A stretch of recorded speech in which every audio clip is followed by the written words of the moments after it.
in being decisive, you need to be very considered as well. Yeah.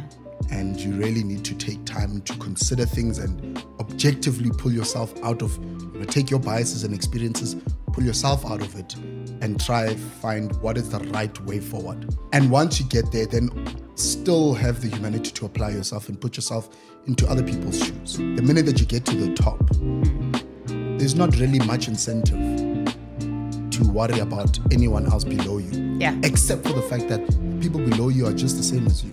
Yeah. Right? They are human beings. Yes. They are just as fulfilled and successful as you are. Yeah. In their own way. In their own way. But in order to understand that, there needs to be a lot of bravery and, whatever insecurities that leaders may have. They need to deal with it and get it out their system and understand that, there's no one coming from my position. It's just you. Hey guys, welcome back. In this episode, we are launching our very first episode for Suits and Stories, right? And that is going to be our podcast under Get Corporate Ready, where we are basically going to be interviewing young professionals and really just sharing interesting and inspiring stories. So my very first guest today I have is Kgabo. And I actually want you guys, very interesting how Kgabo and I met, and I maybe want him to elaborate on on the first time we met and what was happening. And Kgabo, maybe you can introduce us with that. With that story? Yeah. Of how we met. Okay, yeah. so I got an opportunity. Well, let me not say I got an opportunity. I took an opportunity to do a selection day at Bowman's. Yeah. Bowman Gilfin in a law firm in Sandton.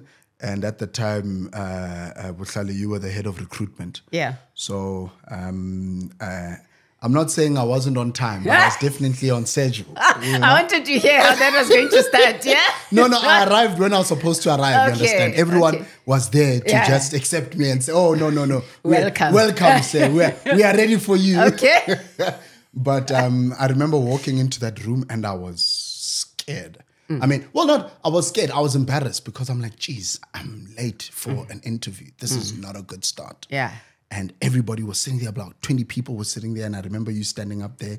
And I psyched myself up going in there. I was like, okay, things are already bad. Yeah. So if you're going to walk into, just walk with confidence. Just own it, So I, puffed my chest up and I walked in, found a chair, didn't even waste time, saw someone put my chair down, hit this exact same setting and just acted like nothing was wrong. Yeah. And then everyone kept quiet and then you looked at me smiling and then you're like, oh, Kgabo, maybe you want to introduce us. And I was like, And I was like, okay, don't... I put you on the spot. But I was like, hi, guys. Kgabo, thank you. Just left it there. But I remember that experience was very telling for me to say, okay, I think I'm in the right space. Yeah. And the right place. So I was hoping that I didn't toss up the interviews. Yeah. And thankfully, I eventually managed to secure articles. Yes, And so, that's how me and Bohlale met. That's how we met, guys. That's how we met. Yes. And I always teach about being on time for interviews. So that's why I made an example of Kgabo. Kgabo, welcome. Please introduce yourself to everyone that's already here. Yes. But it wasn't too bad. It wasn't too late. Maybe like 2 minutes in just as we started. No, it's not late. This concept of late. This concept of late is very fluid where I come from, Guys, don't take a cue from this. You listen to me, don't listen to Kgabo. Okay, so Kgabo, you took this opportunity. You wanted to study, you studied law. You now wanted to do your articles. Tell me a little bit more about why this was a career choice for you. And if there was one piece of advice that someone could have given you before you started your career, what do you wish that was? Okay, maybe let me start with just my career path. So I took a very scenic route towards becoming a lawyer. After high school, I'm thankful you said young professionals, just to remind me that my time's not done. Your time's not done. No, I'm still young indeed. But after high school, I was I had a lot of ambitions of a lot of things. But I decided to do a general BA at UCT. And I was supposed to do a BA law, but I was like, this requires me to really go to the library and study. And I wasn't in that frame of mind. I had to just be honest with myself and say, look, there were so many other things that I needed to do. I had to give up something, and there's always an opportunity cost to every decision you make. So at the time, I made quite a mature decision but also a bit, a mature decision in the sense that as mature as it could have been in the time where I said, I'm not really ready to put my full self into my degree. I was still into the arts. I wanted to pursue, DJing, making music. Yes. And the arts. And I had a tussle between doing a BA and actually going to drama school. Okay. So I got 2 scholarships for drama school, but Drama school. Dramatics. Really? Yeah. Amazing. yes. So it was quite a surprise to Yeah. a lot of people that I didn't go that route. It was seemed to be the thing that I had the most affinity to. But I took a really long route, bohlale. From there, I did my BA, got involved in student politics, I was very much involved just with UCT as an institution. I started my own company. I had an entertainment company that I started with my best friend, Groove Africa. We did events for a good 10 years in Cape Town. Amazing. After I got my degree, I stayed in Cape Town, continued to do those events. We opened up a lounge, like a champagne lounge, Wow. I hope you have subtitles in your podcast because I'll be throwing those words Daman. from time to time. Yeah. Daman. I'm sure people can translate that one. But I lived that life. I had this, concept. I wanted to do, DJing, throw the biggest parties. And I kind of did it. I hosted huge festivals with tens of thousands of people. But the love for that not died, but I felt accomplished. Yeah, like you had done it. I had done it. Yes. And I couldn't see my future in that same place. Yes. Which was probably a really tough time in my life because it was for the first time where I had no clue. What's next? Yeah. I was always, in events, I was always like, okay, what's next? What's the next big event? Yes. What's the next big thing? What's the next big... You kept on moving. And then suddenly I got to a point where I was like, I don't think this is the next thing for me anymore. Yeah. And it's not where I want to be. My heart is not in it. And I was lost for quite some time. I went home. I literally left everything and packed my bags, went home. I was depressed. But the depression was a good thing because it allowed me to have time to myself. I'd spent so much time with others and just on the move. Yes. I never really got time to really deal with self. So although it was a very low point, it was also a very high point for me in the sense that it was one time in my life where I really got time to focus on self and meditate on what I wanted to do. I had an opportunity to start farming at the time. So I spent a whole year on a farm. And that's where the idea of doing law came back to me. On the farm. On the farm. ka dikgomo le dikgogo le dipudi. Really? Literally. Okay. So, What inspired that? What inspired that is I found out quite a lot of farmers in the area were lawyers themselves. It didn't hurt that my father at the time was also a lawyer, but that wasn't really I wasn't really looking at him. I never had pressure to follow him or whatever. It was more just about me. I loved farming. But I was like, am I going to be on the farm forever? I'm like, nah, like, I'm a city boy, So it's not a lifestyle that I was used to at the time. It was kind of like out of my comfort zone going to the farm. Right. So I couldn't see myself staying on a farm 24/7 for the rest of my life. Yeah. Still felt like I had to have something else. It felt like the farming had to supplement my life, not be the main gig. I get it. And that's kind of, I found out there's a lot of successful farmers that are lawyers. Yeah.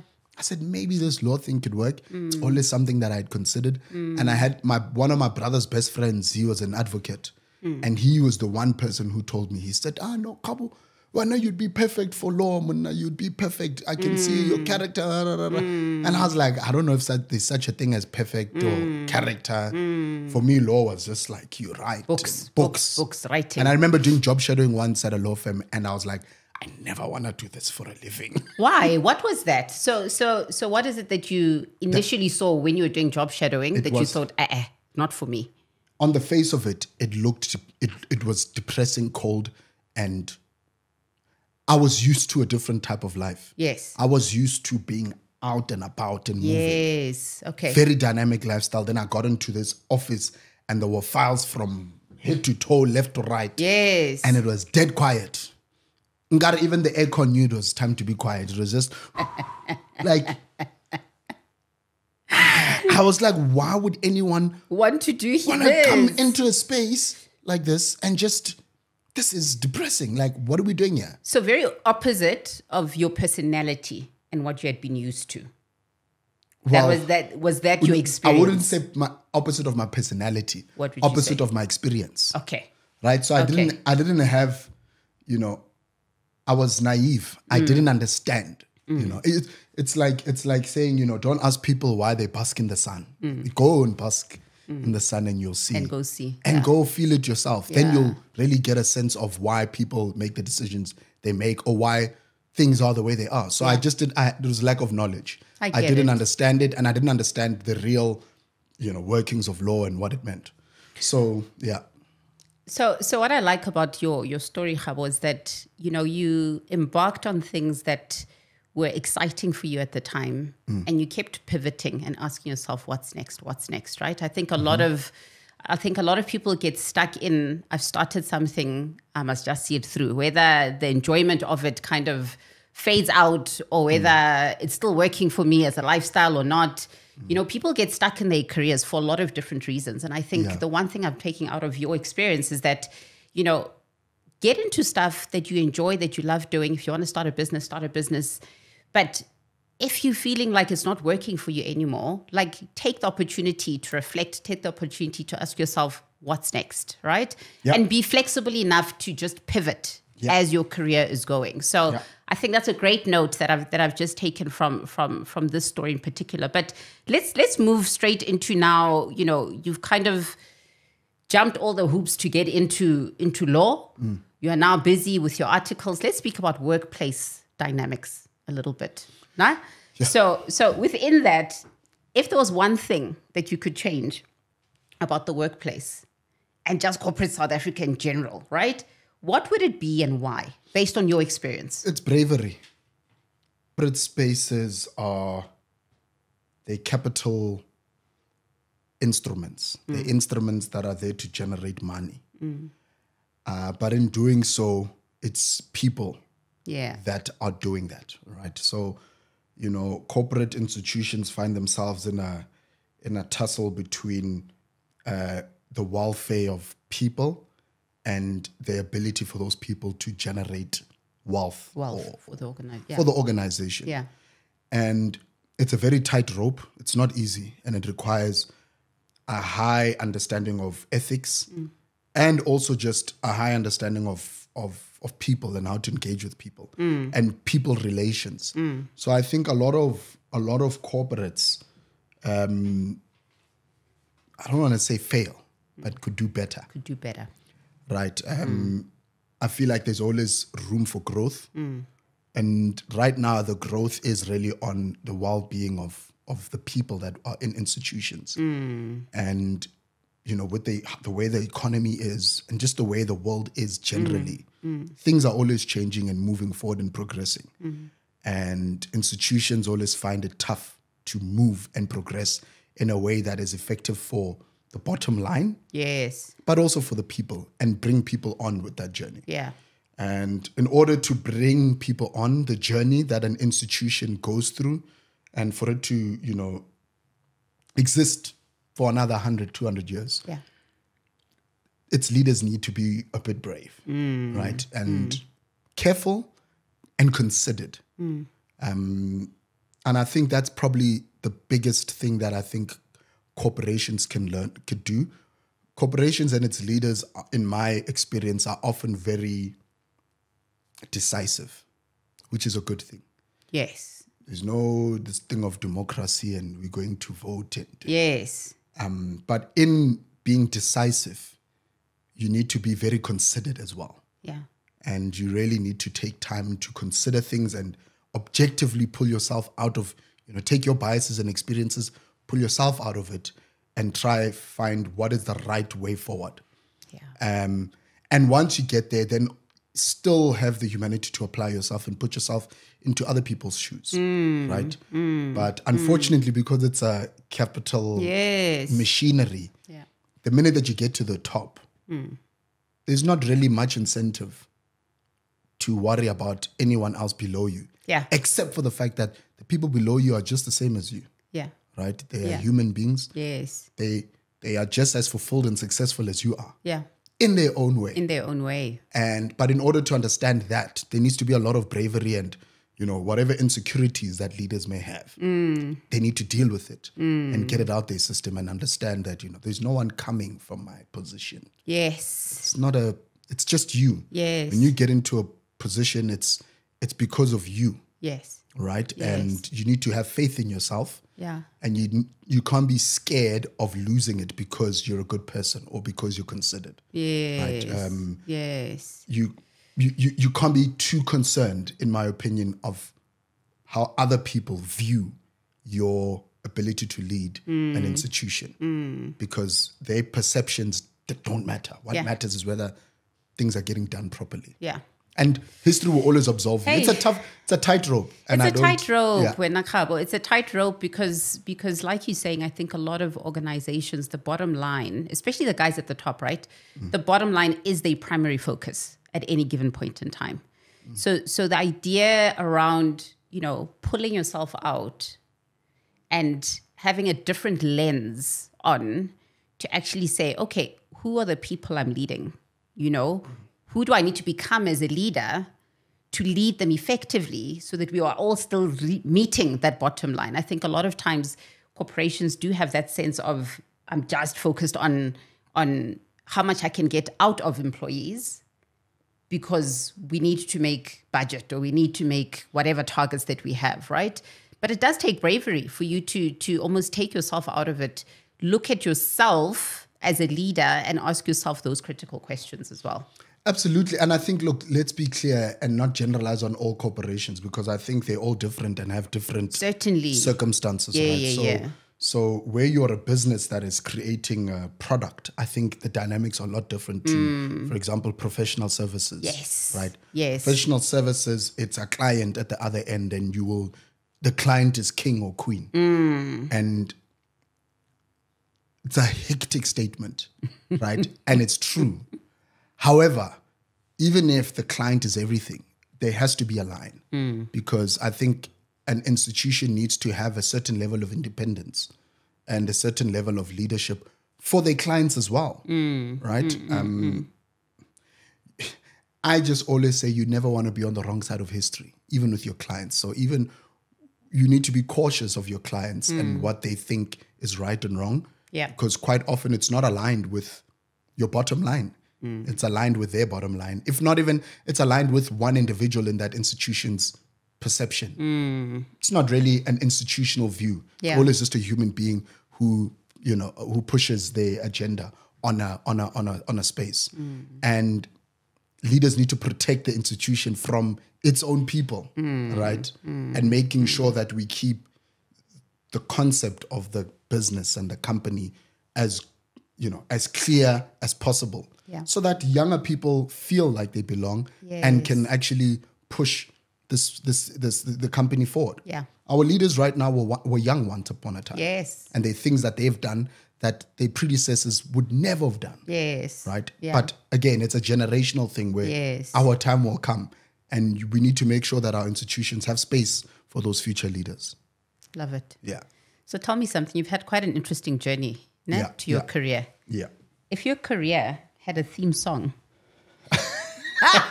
what would it be and why? If it had a theme song, Tiamfana. There's a song by Focalistic, very new song called Tiamfana. Beautiful song. Yeah. Such a deep song. What is it about? Not for your knees, but even for your heart. For the heart as well. Tell our audience what that's about. Celebrata usagora. Okay. That's the chorus.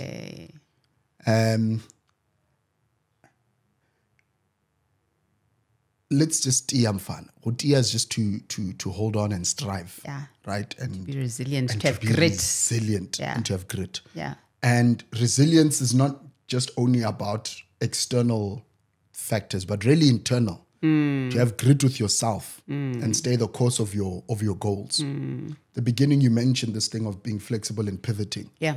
Very important. But also being responsible for your decisions. Yes. And understanding that you need to put a goal. Yeah. And you need to say, and you need to kind of, at some point assess yourself, Have I reached that goal? Do I still want to go forward? But you need to get there. Yeah. A lot of times people get it twisted. They just keep pivoting to the point where they are not moving. All they're doing is pivoting They just in a keep circle. pivoting, yes. Yeah, just running in a circle. Yeah. But you need to be progressive and still have the maturity to understand when it's time to move. Yeah. And also stay the course. Yeah. Right? Yeah. Not everybody's journeys are the same. Yes. And don't worry about other people's journeys. Worry right. about your journey. I love that. And sometimes your journey will require you to stay the course. Yeah. Sometimes staying the course means you need to leave that and go to the other thing, right? But again, it's all very internal. And don't celebrate too quickly, right? Pinch of salt. Celebrate all the way, right? But also don't think you've arrived. Yeah. Because really, life is progressive, but people have this idea that the more successful When you I get, get there, when I get there, then I'm the guy Yeah. or whatever. And life that's not how I live my life. Yeah. And I think it's a toxic way to live life because you end up missing yourself in that journey to get to whatever point it is. And when you get there, you think you've arrived, but you actually haven't arrived. In fact, you've probably regressed as an individual. You've worked hard, you're clever, you'll get by, right? But as an individual, you've probably regressed. There's parts of yourself where you haven't actually grappled with.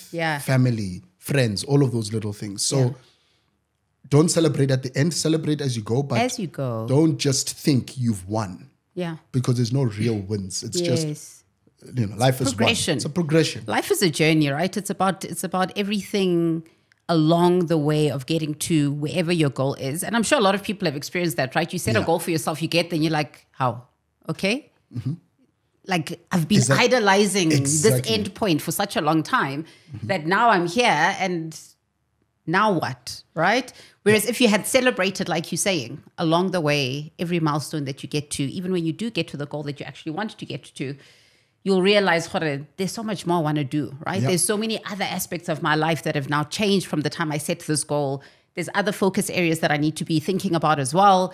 So life is a journey, and I love that. Life is a journey. Celebrate as you go, but also don't think like you've scored. I won. Yes. You haven't won anything. Yeah. You've won something for yourself. It's very internal, but it's just progression. Don't don't get ahead of yourself, really. I like that. Yeah. I like that. So lastly, just to close up, I think I wanted you to share a funny and unexpected moment that taught you something just in corporate. There's so many. I know there's a lot, but pick one. But something that's had a lesson to it as well. Bohlale, I was thinking about this question for a while. Yeah. And I don't know if there's anything funny. It's not funny. It's not funny. It's not funny. Unexpected. Unexpected. Look, I have a very selective, I don't know, maybe I forget a lot of things in life. Yeah. And I think it's just because I'm used to just keeping it going. Yeah. Right? But I would say the most unexpected thing for me was expecting, my life experience in the entertainment industry and me getting to grapples with myself was going to put me in good stead, and I was going to have that same level of confidence when oh man, it's a corporate, whatever, man. Yeah. And it wasn't like that at all. Yeah. In fact, I found it a lot tougher. Yes. It's a new to space. Adjust to that kind of So the unexpected space. thing is that don't think just because you've been through something or you know something that the new experience is going to be repetition of what you've experienced. Yes. Even if on the facts things seem the same, the reality is that once you experience this new thing that looks familiar, you'll soon find out that it's not the same and that it's going to test you in ways that you hadn't been tested before. And that's kind of where the bravery has to come in, where you need to understand that every new thing that you experience has its own lens and its own, I get you. And it's just as tough as the toughest thing that you've done. Yeah. So I think for me, that was what was really unexpected. Like I needed to have a lot of grit. Everything was hard. Every task I did was tough. And everything I had to put my full self in it. Yeah. And it to the point where it almost made me want to cry. Like, really? Yes. Is this how tough life is? Every time I have to give 100%. Damn fun. Right? Like, Yeah. 100%. All the time throughout the journey.